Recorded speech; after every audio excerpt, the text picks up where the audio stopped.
बिस्मिल्लाहिर्रहमानिर्रहीम। आज हम ओ लेवल अकाउंटिंग जिसका कोड है 7707 उसका अक्टूबर नवंबर 2020 का पेपर 2 करेंगे।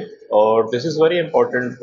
जो पेपर है बड़ा इम्पोर्टेंट है क्योंकि जब से ये आप देखें कैम्ब्रिज के अंदर जो कोड भी ओ लेवल अकाउंटिंग का चेंज हुआ, पेपर का पैटर्न भी चेंज है। जो आप अगर कैम्ब्रिज की वेबसाइट पर जाएं तो कैम्ब्रिज का अपना स्पेसिमेन पेपर एक जो है उसको आप जाकर देखें तो यू गेट एन आइडिया कि एग्ज़ाम में जो एग्ज़ामिनर है वो किस तरीके से पेपर को सेट करेगा या उसकी तरतीब क्या होगी, कौन सी इंपॉर्टेंट स्किल्स हैं जो एग्ज़ामिनर चाहता है कि जब आप ओ लेवल अकाउंटिंग का पेपर सॉल्व कर रहे हो, अटेम्प्ट कर रहे हो, तो आपके पास वो स्किल्स हों। अगर वो स्किल्स आपके पास हैं तो पेपर भी आपको आसान लगेगा और आपकी समझ में भी आएगा और इंशाल्लाह you will be easily getting a plus.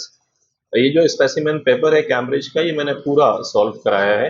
अगर आप पेपर 2 खास तौर पे अगर आप जाएं और जाकर आप कराचीज एकेडमी के यूट्यूब चैनल पर देखें, प्लेलिस्ट में ओ लेवल अकाउंटिंग के लेक्चर्स पड़े हुए हैं तो आपको मिल जाएंगे। पर उससे आगे हम आगे आते हैं तो जैसे ये अक्टूबर नवंबर 2020 के अंदर 2 अटैम्प्ट थी, एक समर और विंटर। तो हम विंटर को कर रहे हैं, समर का भी ये पेपर्स हम कर लें और करेंगे, आप भी इनको हल करें तो आपको जो अब जो अटैम्प्ट है जिसमें आप बैठेंगे इंशाल्लाह एग्ज़ाम में, वो आपको कॉम्परेटिवली आसान लगेगा कि पेपर किस तरीके से आ सकता है। तो इसका जो क्वेश्चन नंबर 1 है जो बुक ऑफ प्राइम एंट्री से रिलेटेड था, डेव, ये मैंने हल करा दिया है और इसको भी आप जाकर देख सकते हैं इत्मीनान से। इसमें जो बेसिक कंसेप्ट एग्जामिनर ने चेक किए थे आपके, वो ये था कि बुक ऑफ प्राइम एंट्री क्या होती है, लेजर में उसकी पोस्टिंग किस तरीके से करते हैं, और जो बेसिक बिजनेस डॉक्यूमेंट हैं वो किस तरीके से आप बनाएंगे, ये इंपॉर्टेंट कंसेप्ट था। तो उसकी कौन सी बुक ऑफ प्राइम एंट्री है जिसके अंदर आप इन ट्रांजेक्शन्स को रिकॉर्ड करेंगे, लेजर आप किस तरीके से बनाएंगे। तो ये लेजर का कंसेप्ट इसके अंदर उसने चेक किया कि आपके कंसेप्ट्स क्लियर हैं कि बुक ऑफ प्राइम एंट्री से लेजर के अंदर कैसे जाते हैं। स्टेटमेंट ऑफ फाइनेंशियल पोजीशन में आप डिफरेंट जो चीज़ें हैं उनको किस तरीके से शो करेंगे। और उसके साथ फिर ये था कि अगर कोई लिमिटेड कंपनी, सोल प्रोप्राइटरशिप से अगर लिमिटेड कंपनी के अंदर कोई फॉर्मेशन हो रही है तो वो कैसे होगी। तो ये मैंने पूरा हल भी कराया है, आप जाकर देखें इसको, you get a fair idea कि किस तरीके से हो रहा है और आपके कंसेप्ट रिफ्रेश होंगे। और अगर आप ऑलरेडी आपने कुछ भी नहीं पढ़ा है तो भी आपकी समझ में चीज़ें आएंगी। आज हम इसका क्वेश्चन नंबर 2 करेंगे और क्वेश्चन नंबर 2 जो है वो नॉन प्रॉफिट ऑर्गेनाइजेशन से रिलेट करता है।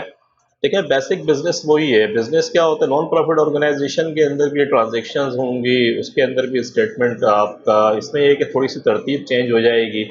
इनकम स्टेटमेंट के बजाय income and expenditure summary account जो है वो आप बना रहे होंगे। इसके अंदर रिसीट्स एंड पेमेंट्स होंगी इसके अंदर कि किस तरीके से हो रही होती है, और स्टेटमेंट ऑफ फाइनेंशियल पोजीशन भी हो सकती है। तो नॉन प्रॉफिट ऑर्गेनाइजेशंस का जो बेसिक कंसेप्ट है, जैसे एक क्लब है और क्लब के अंदर क्या करता है कि provides sporting facilities and A cafe for the use of members and guest, के जो मेहमान मेंबर्स हैं और उनके साथ जो उनके गेस्ट आते हैं उसको दो किस्म की फैसिलिटीज़ ये प्रोवाइड करता है। एक ये कि स्पोर्टिंग फैसिलिटीज़ है कि you could go over there and play sports, different kind of sports, और उसके साथ क्योंकि वहाँ आप टाइम गुजारेंगे तो एक कैफ़े भी है और कैफ़े के अंदर रिफ्रेशमेंट भी होती है, आपको खाने के लिए भी चीज़ें मिलती हैं। तो वो लोग जो ऑलरेडी किसी क्लब के मेंबर्स हैं उनके पास तो एक फेयर आइडिया है कि मेंबरशिप क्या होती है। लाइक जैसे आप कराची क्लब चले जाएं, आप डीएचए के जितने क्लब्स हैं वहाँ पर आप चले जाएं तो आपको डिफरेंट किस्म की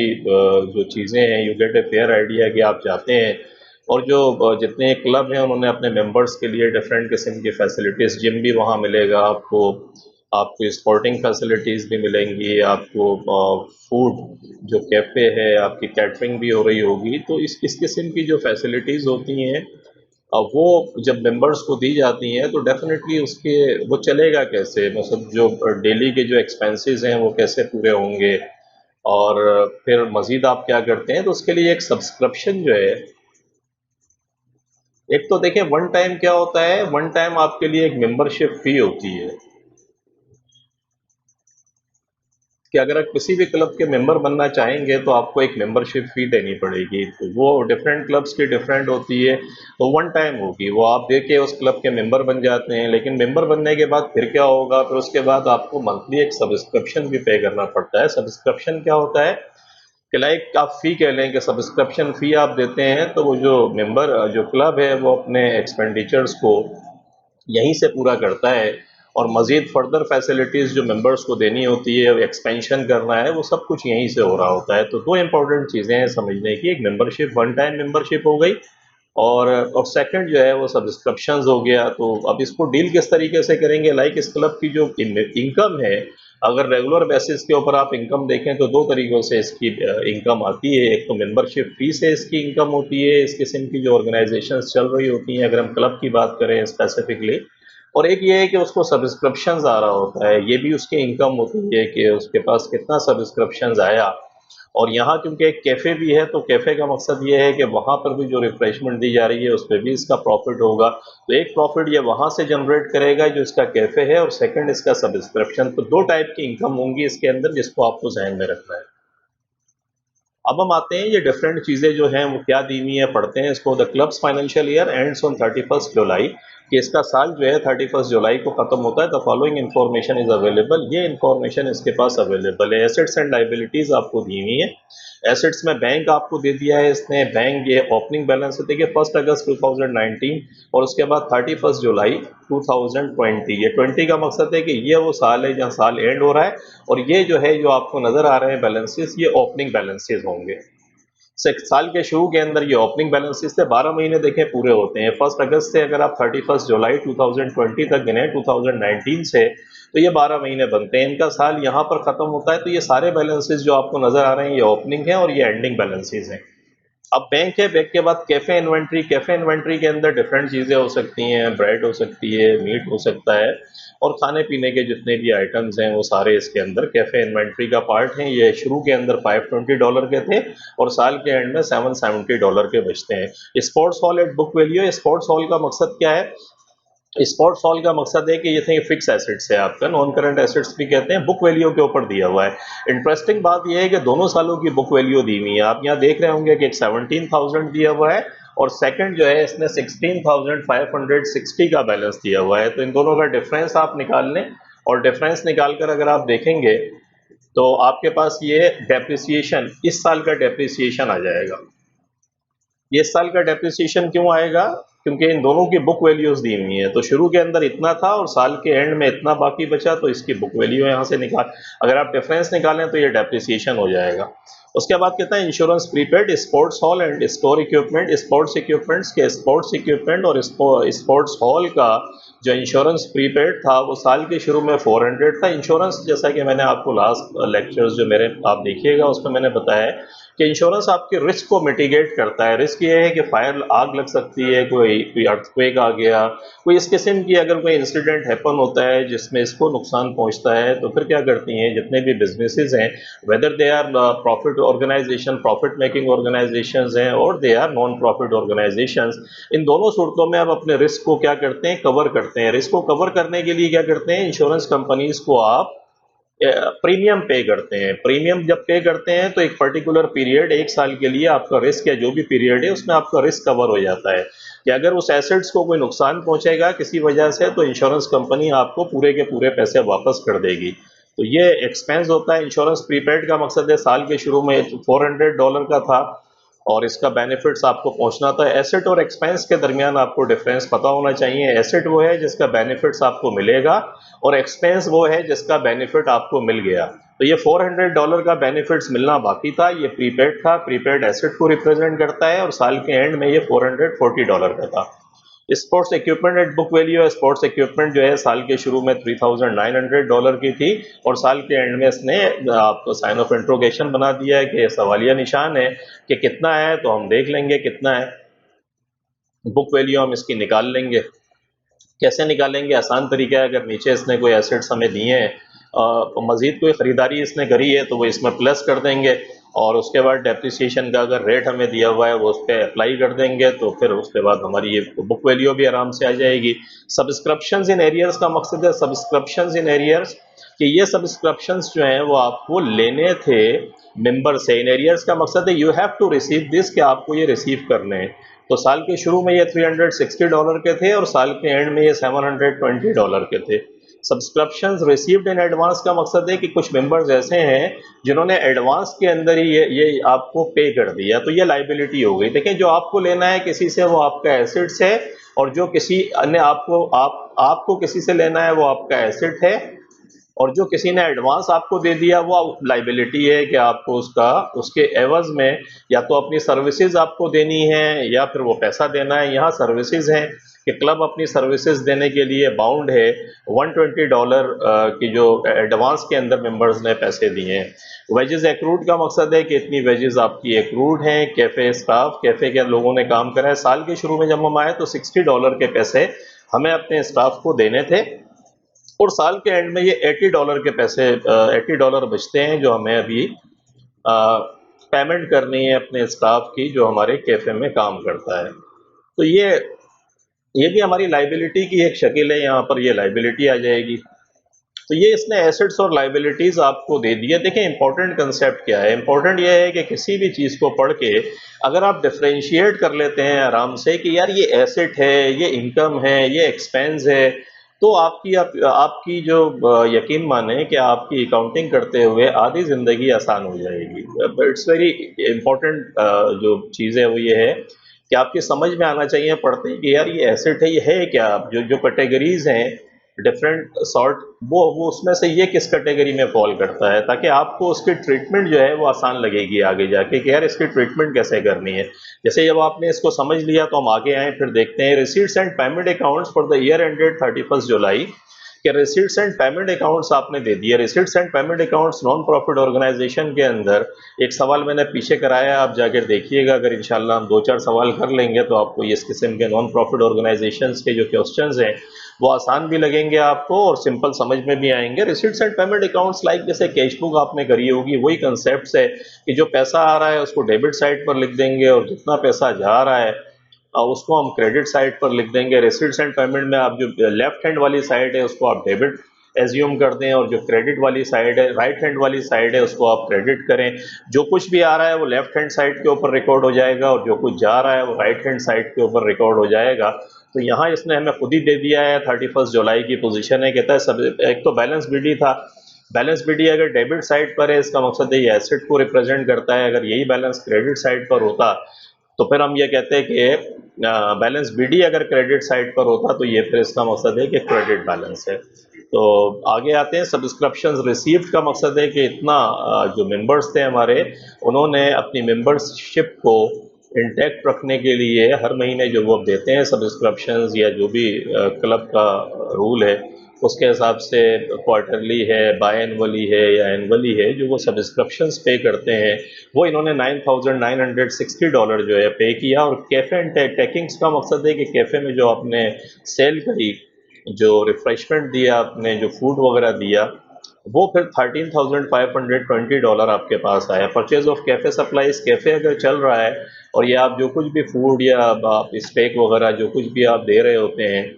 रिफ्रेशमेंट, उसको ख़रीदना भी तो है आपको, तो जब ख़रीदेंगे तो उसकी पेमेंट इन्होंने इतनी करी है। वेजेस, कैफ़े वेजेस जो इन्होंने पे करी कैफ़े स्टाफ की वो 2750 2020 के अंदर आपने पेमेंट की है। इसी तरीके से स्पोर्ट्स का जो हॉल है जहाँ ये सारी एक्टिविटीज़ होती हैं वहाँ भी कुछ लोग काम कर रहे हैं, तो उनकी जो स्टाफ की जो स्पोर्ट्स स्टाफ की जो वेजेस आपने पे करी वो इतनी पे करी। इंश्योरेंस आपने क्या करा, इंश्योरेंस भी आपने पे करा। इंश्योरेंस हम और पढ़ के आ रहे हैं कि ऊपर उसमें दो किस्म के, एक साल के शुरू में प्रीपेड हमें बताया था और एक साल के आखिर में प्रीपेड बताया था। तो इंश्योरेंस जो है इसने क्या बताया कि sports hall and sports equipment का इंश्योरेंस जो है $1,430 जो है इसने कहा कि ये है आपके पास। इसी तरीके से फिर स्पोर्ट्स इक्विपमेंट्स इसने बताई कि स्पोर्ट्स इक्विपमेंट्स 2100 रुपये की खरीदनी है।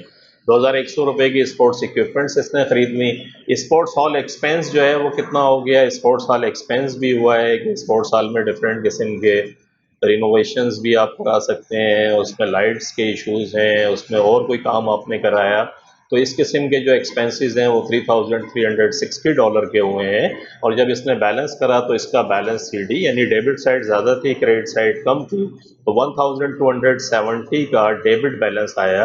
अगर बैलेंस सीडी क्रेडिट साइड पर है तो ये डेबिट बैलेंस कहलाता है, अगर बैलेंस सीडी डेबिट साइड पर है तो ये क्रेडिट बैलेंस कहलाता है। तो यहाँ बैलेंस सीडी मकसद आपकी क्रेडिट साइड कम थी तो आपने 1270 को लिखकर बैलेंस करा तो ये डेबिट बैलेंस कहलाएगा। आगे आते हैं, पढ़ते हैं एडिशनल इन्फॉर्मेशन। कहता है इसको sports equipment is depreciated at 10% per annum using the reducing balance methods. कि स्पोर्ट्स इक्विपमेंट जो है वो डेप्रिशिएट करता है रिड्यूसिंग बैलेंस मेथड। ये जो रिड्यूसिंग बैलेंस मेथड है इसे डिमिनिशिंग बैलेंस मेथड भी कहते हैं।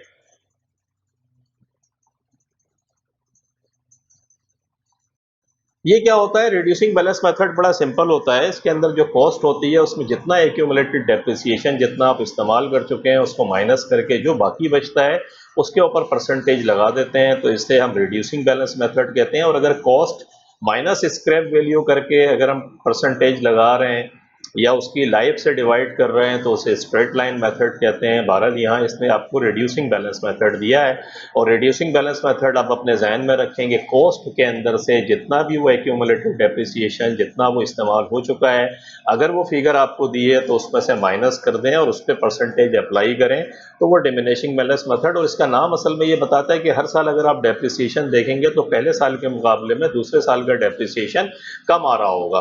तो आप इस तरीके से इसको कर लें। और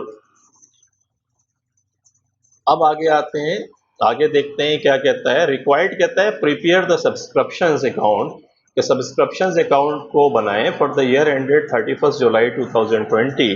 31 जुलाई 2020 को सब्सक्रिप्शंस अकाउंट आपको बनाना है। बैलेंस द अकाउंट, बैलेंस करते हैं अकाउंट को, and bring down the balances on 1 अगस्त 2020, और 1 अगस्त को ब्रिंग डाउन करेंगे जो भी बैलेंस बाकी बचा है। अब सब्सक्रिप्शंस अकाउंट्स अगर आप बनाने जाएंगे तो हम इसको बना लेते हैं कि किस तरीके से बनना है।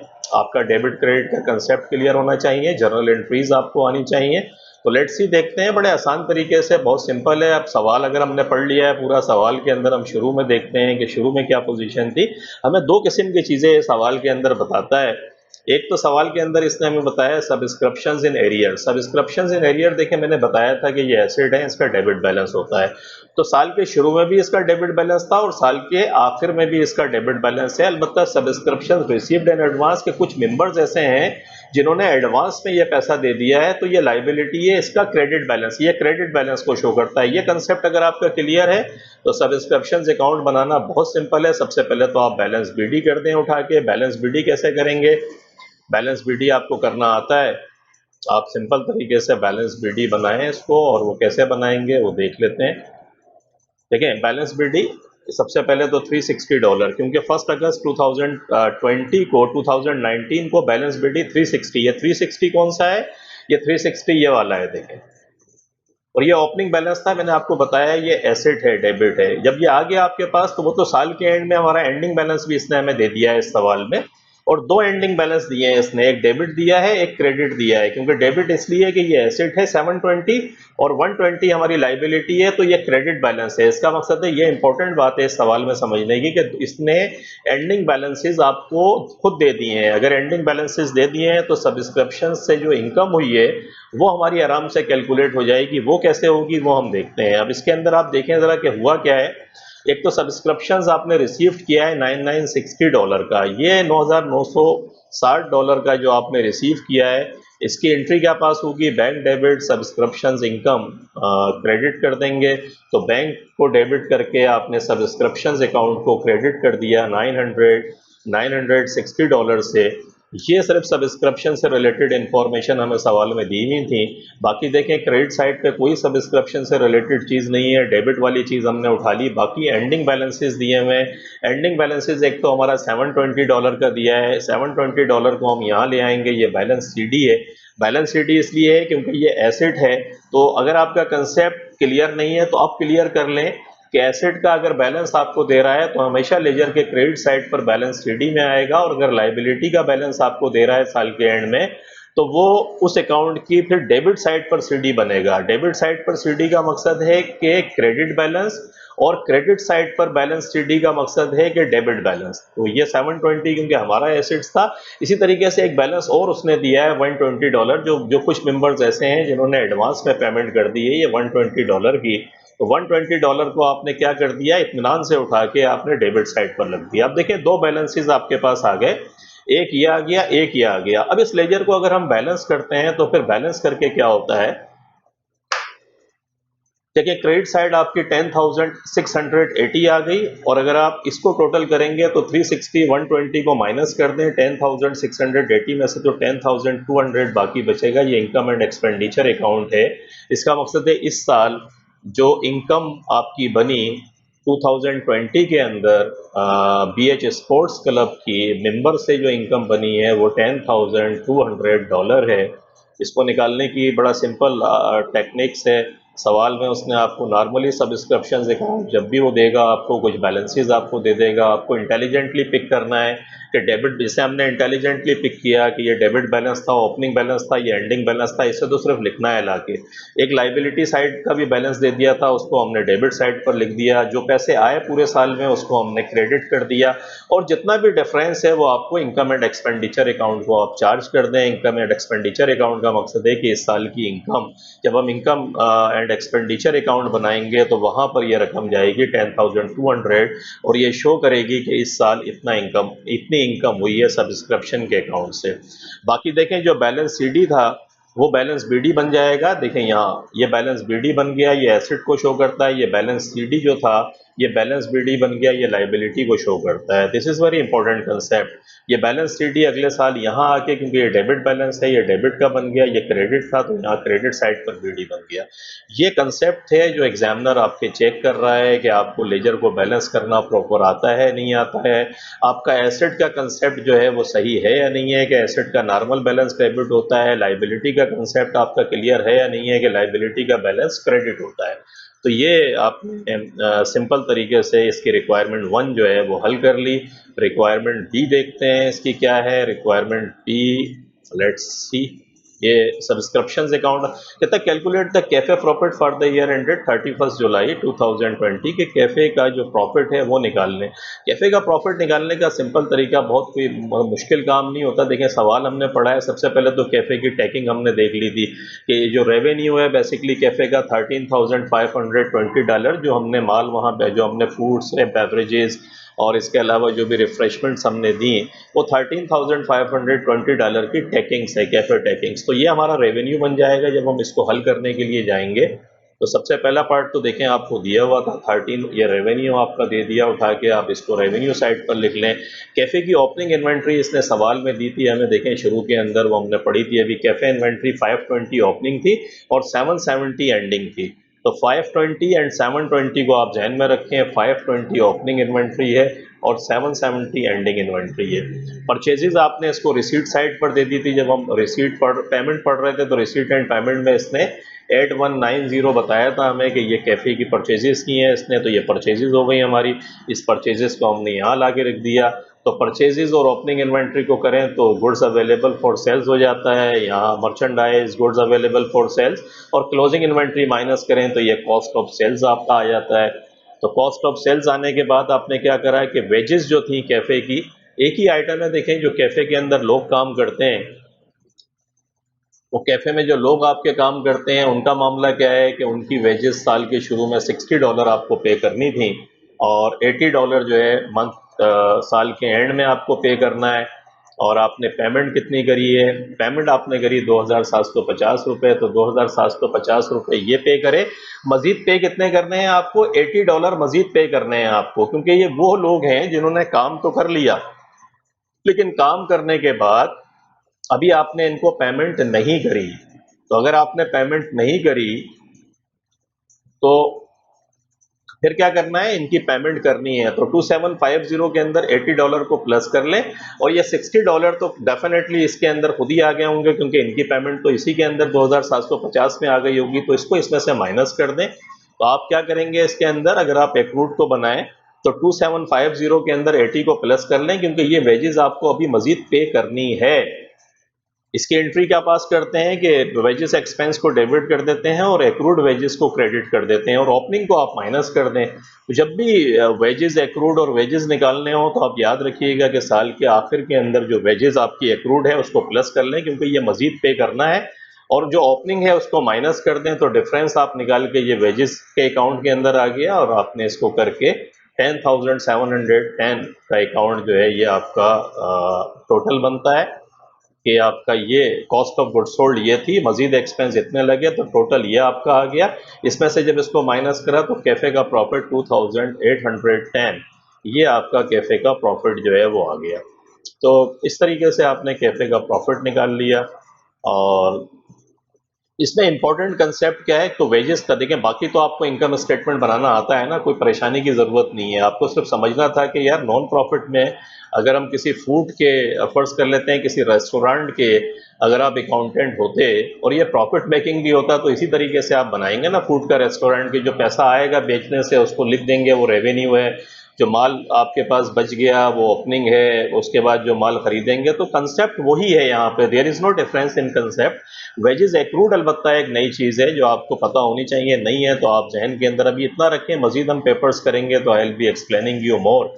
अभी इस लेवल के ऊपर हम इतना एक कंसेप्ट आप जहन के अंदर रखें कि जितनी वेजेस आपको अब पे कर दी है उसमें जो साल के एंड के अंदर वेजेस एक्रूड है वो प्लस कर लें और जो ओपनिंग है उसको माइनस कर दें, तो आपके पास ये जो उस साल की वेजेस है, जो एक्सपेंस है उस साल का, वो आ जाएगा आपके पास। क्योंकि देखें एक और तरीके से मैं आपको समझाता हूँ, आप इसको समझने की कोशिश करें प्रैक्टिकली। आप इस कैफ़े के अंदर खुद काम कर रहे हैं, कुछ कुछ ऐसा था कि 60 ये जो $60 जो शो कर रहा है, जो ओपनिंग बैलेंस है एक्रूड का, ये तो देखें पिछले साल से आया है ना, तो इसके ये पिछले साल के इनकम एंड एक्सपेंडिचर या कैफ़े का जो प्रॉफिट आपने कैलकुलेट किया होगा ये लास्ट ईयर का एक्सपेंस था। तो हर साल के एक्सपेंसेस को कैरी फॉरवर्ड नहीं करते, आगे लेकर नहीं जाते, उसी साल क्लोज कर देते हैं।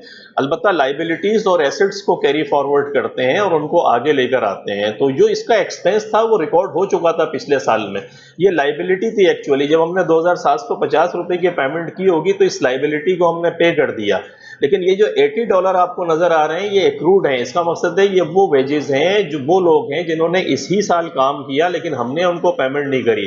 तो इसको प्लस करना इसलिए ज़रूरी है ताकि एक्चुअली आपको पता चले, आप अगर ये पेमेंट कर भी रहे हैं 2750 की, तो इसमें ये वाली पेमेंट शामिल नहीं है, ये लोगों ने काम कर लिया है, तो इसलिए इसको प्लस करें और वो जो लाइबिलिटी की पेमेंट आपने करी है उसको माइनस करें। ये फिर आगे सवालों में हम लेजर की मदद से भी समझेंगे, मैं आपको एक और कंसेप्ट समझाऊंगा। अभी के लिए फिलहाल आप जहन के अंदर रखें कि जब भी ऐसी कोई चीज़ आए तो कंसेप्चुअली आप ये वाला काम करें, एंडिंग को प्लस करें पेमेंट में, ओपनिंग को माइनस कर दें अगर एक्रूड लाइबिलिटी का अकाउंट आपको दिया हुआ है। तो लेट्स सी, आगे बढ़ते हैं। ये आपने कैफे का प्रॉफिट कैलकुलेट कर लिया, तो ये सिंपल आपकी ज़िंदगी आसान हो गई। अब आते हैं आगे और देखते हैं कि ये हमसे क्या मांगता है। कहता है prepare the income and expenditure account for the year ended 31 July 2020 के इनकम एंड एक्सपेंडिचर अकाउंट बनाए। दिस इज़ वेरी इंटरेस्टिंग, अच्छा सवाल है। इसमें रिसीट्स एंड पेमेंट समटाइम्स वो आपसे पूछ लेता है इस सवाल के अंदर, तो उसने बना हुआ आपको दे दिया। आपसे इनकम एंड एक्सपेंडिचर अकाउंट अब पूछ रहा है। Income and expenditure account is very easy to prepare, इसको इनकम स्टेटमेंट की तरह आप ट्रीट करें कि ये इनकम स्टेटमेंट है। इस सवाल के अंदर दो तरीकों से इनकम आपके पास आ रही है, जैसे मैंने बताया, एक इनकम आपकी है सब्सक्रिप्शंस और इनकम, और दूसरी इनकम है कैफे की, आपकी कैफे की इनकम आ गई। दोनों इनकम है, दोनों इनकम हम ऊपर कैलकुलेट करके आए हैं। अभी हमने सब्सक्रिप्शंस के लेजर से हमें पता है कि कितनी इनकम है, और सेकंड हमें कैफे का प्रॉफिट भी हमने कैफे की इनकम में निकाल ली है। तो अब जब हम बनाएंगे तो जिंदगी निस्बतन हमारी आसान होनी चाहिए। तो देखें वही आ गया, इनकम आपको दी हुई है, इसका फॉर्मेट जहन के अंदर रखिएगा, सब्सक्रिप्शंस की इनकम और प्रॉफिट ऑन कैफे। सब्सक्रिप्शंस की इनकम कितनी है आपने लेजर से निकाली थी, ये देखें $10,200 का इनकम एंड एक्सपेंडिचर का आपने समझा था। तो ये दो इनकम और कैफे का भी आप निकाल कर आ रहे हैं, तो दोनों को आपने उठा के यहाँ पे लिख दिया। ये दो इनकम आपकी सिंपल आपने इसके अंदर लिख दी। उसके बाद एक्सपेंडिचर्स का कंसेप्ट वही है जो आपका पहला था, देयर इज नो डिफरेंस। एक तो वेजेस आप जो आप कैफे के स्पोर्ट्स की जो वेजेस हैं वो तो आप ऊपर ट्रीट कर चुके हैं, उसको डुप्लीकेट ना करें। स्पोर्ट्स की निकाल लें आप, स्पोर्ट्स की कैसे निकलेंगी अब देख लेते हैं। तो वेजेस स्पोर्ट्स हमें कितना दे रहा है, ये वो सवाल में दिया होगा, देख लेते हैं। वेजेस स्पोर्ट्स 5220, देखें स्पोर्ट्स की दी हुई है तो ये एक एक्सपेंस हमने यहाँ सिंपल उठा के लिख दिया, नो इशू, कोई फर्क नहीं है। इंश्योरेंस के अंदर आ जाते हैं। इंश्योरेंस क्या है कि इंश्योरेंस के अंदर प्रीपेड कितना था, ये बड़ा सिंपल है, देखिए आसान है। इंश्योरेंस शुरू के अंदर जो है स्टार्ट के अंदर $400 का प्रीपेड था, आप यूँ समझें $400 का था। मजीद हमने कितना पे कर दिया, हमने पे करा, यहाँ लिखा हुआ है हमारा इंश्योरेंस स्पोर्ट्स हॉल एंड, ये 1430 देखें इंश्योरेंस पे करा, तो देखें 1430 था और $400 का हमारे पास पहले था, तो कितना हो गया 1830, ये हो गया। साल के एंड में जब हम देखते हैं जाके, तो साल के एंड में कहता है भाई प्रीपेड जो एसेट बाकी बचा है वो $440 का बचा है, तो जो टोटल है उसमें से 440 को माइनस कर दें, बाकी एक्सपेंस आ जाएगा। एक्सपेंस वो जिसकी जिसके जिसके बदले जो बेनिफिट मिलना था वो आपको मिल चुका, और एसेट वो जिसका बेनिफिट आपको मिलेगा। तो 400 का शुरू में आपके पास था, आपने पेमेंट करी, कितनी पेमेंट करी 1430 की, तो इसको दोनों को प्लस कर दें, और दोनों को प्लस करके इसके अंदर से माइनस कर दें जो साल के एंड में एसेट बाकी बचा है, तो जो आएगा आपके पास वो आपका एक्सपेंस बन गया। बहुत सिंपल चीज, बहुत सिंपल कंसेप्ट है, आप इसको रिपीट कर लीजिएगा। और आपके पास देखिए ट्रीटमेंट क्या थी कि आपको शुरू के अंदर उसने प्रीपेड दिया है, एंड में प्रीपेड दिया और एक पेमेंट दी है, तो पेमेंट के अंदर जो दी है आपने वो भी आपको बेनिफिट ही पहुंचना था ना उसका, तो उसके अंदर ओपनिंग वाले को प्लस कर लें, साल के एंड में जो एसेट बाकी बचा वो माइनस करें, तो एक्सपेंस आ गया आपके पास कि यार ये वो चीज़ है जिसका बेनिफिट्स मुझे मिल गया है, तो ये इस तरीके से आ गया। अब स्पोर्ट्स हॉल एक्सपेंस निकालने, स्पोर्ट्स हॉल एक्सपेंस आपको उसने खुद सवाल में दे दिए हैं, तो ये 3360 तो स्ट्रेट फिगर उठकर यहाँ आ जाएगी, इसीलिए देखें यहाँ इन्होंने लिख दिया स्पोर्ट्स हॉल एक्सपेंस हो गया। डेप्रिसिएशन निकालना है स्पोर्ट्स हॉल, स्पोर्ट्स हॉल का डेप्रिसिएशन मैंने आपको बताया था कि एसिड्स दिया हुआ है, ये स्पोर्ट्स हॉल आपको दिया हुआ था इसने, और बुक वैल्यू पे दिया हुआ था, तो मैंने आपको समझाया था कि इनका डिफरेंस निकालने वो डेप्रिसिएशन आ जाएगा, क्योंकि 2 सालों के बैलेंसेस दिए हुए हों तो सिर्फ आपको कुछ नहीं करना है, इसमें से इसको माइनस कर दें, या आपके पास डेप्रिसिएशन की आ गई। अलबत्ता स्पोर्ट्स इक्विपमेंट के अंदर थोड़ा सा ट्रिकी है, स्पोर्ट्स इक्विपमेंट देखें साइन ऑफ इंट्रोगेशन भी उसने लगाई थी, 3900 था, 3900 में से मजीद इसने कुछ खरीदा है, ये स्पोर्ट्स इक्विपमेंट 2100 की खरीदी, तो 3 उसमें से इसको प्लस कर दें, और प्लस करने के बाद में आप सिंपल क्या करें 10% इसके ऊपर अप्लाई कर दें, तो देखें दोनों को आपने प्लस करा, ये मौजूद था शुरू में, ये खरीदा, इसका 10% निकाल लें, और 10% निकाल के ये आपके पास 600 आ गया, 10% अप्लाई करा, इन सब को प्लस करें, प्लस करके ये फिगर आ गई, इसमें से आपने इसको माइनस किया, माइनस करने के बाद सरप्लस ऑफ द ईयर आ गया। सरप्लस ऑफ द ईयर का मकसद क्या है कि इनकम आपकी ज़्यादा है, डेफिसिट, दो चीज़ें आएंगी इनकम एंड एक्सपेंडिचर अकाउंट में, या तो डेफिसिट आएगा या आपका आएगा सरप्लस। अब देखें सरप्लस का मकसद क्या है, क्योंकि आपकी इनकम ज़्यादा है, एक्सपेंसेस कम है, तो सरप्लस फॉर द ईयर के ये इनकम है एक तरीके की आपकी ना, तो सरप्लस हो गया आपके पास। और सरप्लस आने के बाद में, और ये सरप्लस जो है इनकम है आपकी, तो हम इसको क्या करेंगे वो देखते हैं। तो ये आपने इनकम एंड एक्सपेंडिचर्स अकाउंट बना लिया, इनकम एंड एक्सपेंडिचर अकाउंट बनाने के बाद में अब आप आगे देखें कि वो आगे आपसे क्या पूछता है। आगे वो पूछता है आपसे, जनाब state the balance on BH sports club accumulated fund represent, state what the balance on BH sports clubs accumulated fund represent, कि बैलेंस जो एक्यूमुलेटेड फंड है, जो आपका सरप्लस अभी आया है, वो क्या रिप्रेजेंट करता है। देखिए बैलेंस शीट जब बनाते हैं हम, तो बैलेंस शीट में 2 ही चीज़ें होती हैं। देखें मैंने आपको बताया assets is equal to equities, ये बेसिक इक्वेशन है आपकी, ये अगर आपके जहन में क्लियर है तो आपकी लाइफ सिंपल है। Assets is equal to equities, equities को हम क्या करते हैं, इक्विटीज को 2 हिस्सों में डिवाइड कर देते हैं, बड़ी बड़ी liabilities plus owners equity. Liabilities मजीद 2 हिस्सों के अंदर डिवाइड हो जाती है, current liability plus non current liability या लॉन्ग टर्म लाइबिलिटी इसको कहते हैं। और इन दोनों को अगर आप एसेट्स में से इसको माइनस कर दें, इस इक्वेशन को थोड़ा सा चेंज में करूं, बाकी ऑनर्स इक्विटी है, जितनी भी इनकम होती है, क्योंकि ये एक क्लब है, तो इसके अंदर क्या है कि जितना भी सरप्लस है इनकम का, वो ऑनर्स इक्विटी माने जो क्लब जिन लोगों ने, वो मेंबर्स की इक्विटी बनती है, वो ये सब मेंबर ही चला रहे हैं, तो मेंबर्स की इक्विटी बन जाएगी ये। तो ऑनर्स इक्विटी के बजाय आप समझ लें मेंबर्स इक्विटी समझ लें। तो सब कुछ मेंबर्स का ही है, उनका ही सब्सक्रिप्शन है, उन्हीं की इनकम है। तो मेंबर्स इक्विटी के अंदर क्या आएगा, ये फिगर आ जाएगी। तो एसेट्स में से अगर हम लाइबिलिटीज़ को मैं माइनस कर दूं इक्वेशन चेंज करने के लिए, तो ऑनर्स इक्विटी बन जाएगी। तो assets minus liability is equal to owners equity. तो एक ऑनर्स इक्विटी या मेंबर्स इक्विटी यहाँ पर एक्यूमुलेटेड फंड आ जाएगा। जितना भी एक्यूमुलेटेड फंड है इस नॉन प्रॉफिट के अंदर जितना भी आएगा, ये असल में इक्विटी के इस वाले पोर्शन को शो करता है। तो इसने हमसे पूछा भी यही है सवाल के अंदर, कहते हैं state the balance on BH sports club accumulated fund represent. तो ये क्या फंड करेगा, the difference between the assets and liabilities. कि एसेट्स एंड लाइबिलिटीज आपको जैसे मैं बता के आया कि ऑनर्स इक्विटी क्योंकि नॉन प्रॉफिट ऑर्गेनाइजेशन है, BH स्पोर्ट्स क्लब है, तो ये मेंबर्स इक्विटी को शो करेगा। तो एक्यूमुलेटेड फंड आप जहन में रखिएगा, इनकम को फौरन लेके जाएं, ऑनर्स इक्विटी में प्लस करते हैं। तो ये क्योंकि सरप्लस है, अगर ये डेफिसिट होता तो भी ये उसी पोर्शन में जाता, difference between the assets and liabilities. आगे कहता है कि state the effect that surplus और deficit on BH sports clubs income and expenditure account for the year ended 31 July 2020 will have on the accumulated fund.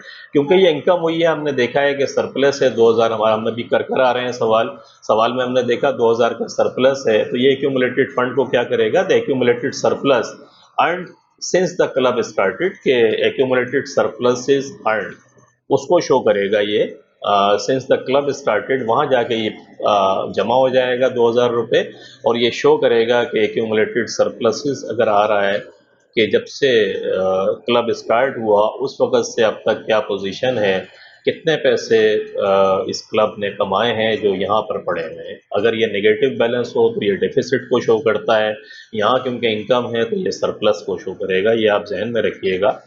और आगे क्या कहता है नंबर 2 के अंदर, ये दो बातें तो यहाँ आ गई रिप्रेजेंट करने की, और बाकी ये इफ़ेक्ट क्या होगा, इफ़ेक्ट मैंने आपको बता दिया कि इफ़ेक्ट ये 2000 जो है इसके प्लस करेगा। तो I think the question is over, increase कर देगा 2000 से। इसको अगर हम लिंक करें यहाँ से, तो ये हमारा था कि सरप्लस आया, सरप्लस को हमने डील करा कि किस तरीके से इसको करते हैं, एक्यूमुलेटेड फंड क्या होता है, सरप्लस किसे कहते हैं, डेफिसिट था नहीं यहाँ पे।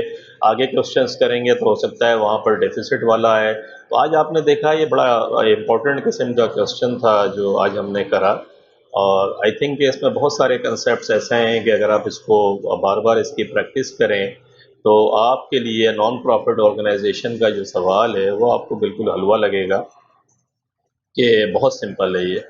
तो इसको आप प्रैक्टिस करें, प्रैक्टिस करके अगर आपको कोई प्रॉब्लम हो रही हो इसके अंदर, मेरे लेक्चर में कोई ऐसी चीज़ जो आपकी समझ नहीं आई, उसको कमेंट्स के अंदर लिखें। I will be addressing your issues as well, कि जो आपके इश्यूज होंगे उसको फिर मैं हल करूँगा, और मज़ीद इंशाल्लाह इस सिलसिले को हम आगे बढ़ाएंगे। और नेक्स्ट हमारा जो क्वेश्चन होगा, जो अगला लेक्चर है हमारा, वो क्वेश्चन नंबर 3 हम करेंगे। और क्वेश्चन नंबर 3 क्या है वो हम ज़रा देख लेते हैं थोड़ा सा।